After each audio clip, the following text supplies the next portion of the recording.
Assalamualaikum warahmatullahi wabarakatuh. Selamat pagi anak solih-solihah.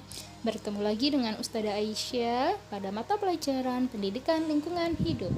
Bagaimana kabar kalian anak solih-solihah? Semoga selalu sehat dan selalu dalam lindungan Allah Subhanahu wa taala ya.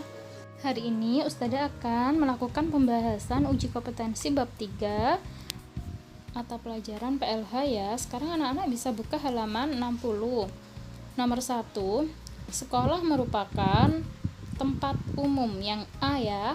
Sekolah merupakan tempat umum karena banyak didatangi orang, yaitu murid-murid untuk bersekolah dan para guru untuk mengajar. Nomor 2, sebaiknya tata tertib sekolah harus dipajang agar semuanya mengerti apa tata tertib yang ada di sekolah tersebut. Jawabannya C.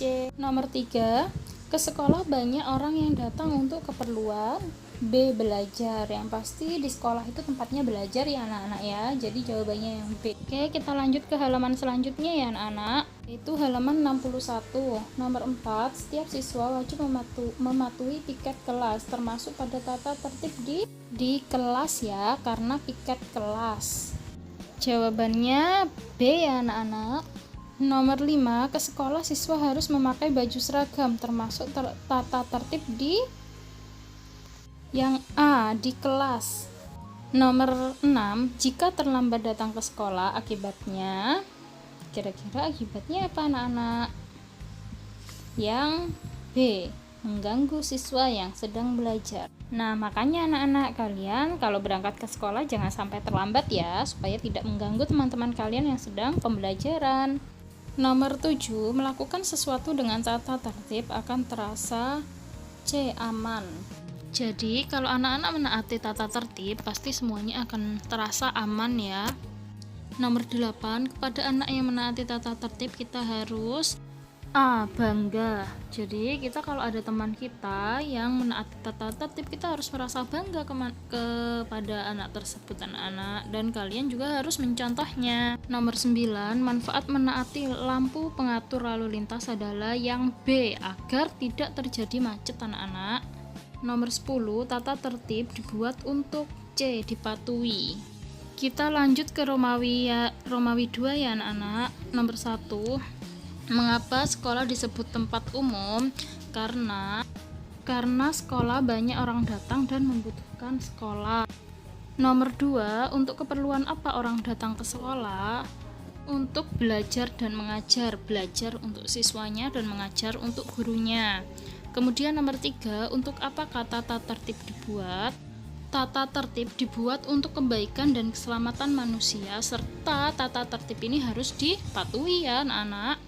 Nomor 4, sebutkan 2 macam tata tertib di sekolah, yaitu tata tertib umum dan tata tertib khusus. Kalau tata tertib umum ini yang meliputi yang ada di sekolah, contoh tidak boleh datang terlambat. Kalau tata tertib khusus ini biasanya ada di kelas anak-anak, contoh piket kelas, seperti itu. Nomor 5, apakah manfaat menaati tata tertib? Manfaat menaati tata tertib adalah agar hidup kita aman, nyaman, dan selamat. Kita ke halaman selanjutnya ya anak-anak, halaman 62. Nomor 1, di desa dan di kota sama ada lingkungan biotik dan abiotik. Berarti jawabannya adalah benar. Yang benar Ustazah lingkari ya. Nomor 2, manusia lebih membutuhkan lingkungan abiotik. Jawabannya adalah salah, karena kita membutuhkan lingkungan abiotik dan abiotik. Jadi yang jawabannya S ya, nomor 2. Nomor 3, hujan adalah contoh lingkungan abiotik. Salah ya, karena hujan termasuk contoh unsur abiotik, bukan lingkungan abiotik. Nomor 4, sebaiknya membuang sampah ke parit atau ke sungai. Nah, ini termasuk pernyataan yang salah anak-anak. Membuang sampah harus ke tempat sampah, bukan ke sungai atau ke parit. Nomor 5, membuang sampah di tempat orang lain adalah sikap tercela. Ini merupakan pernyataan yang benar. Jadi jawabannya B ya, nomor 5. Nomor 6, belajar di tempat yang bersih, merasa nyaman. Ini betul ya anak-anak, B. Nomor 7, tugas membersihkan kelas adalah penjaga sekolah. Salah ya anak-anak, karena tugas membersihkan kelas adalah warga kelas. Nomor 8, yang membersihkan lingkungan harus orang tua. Salah ya.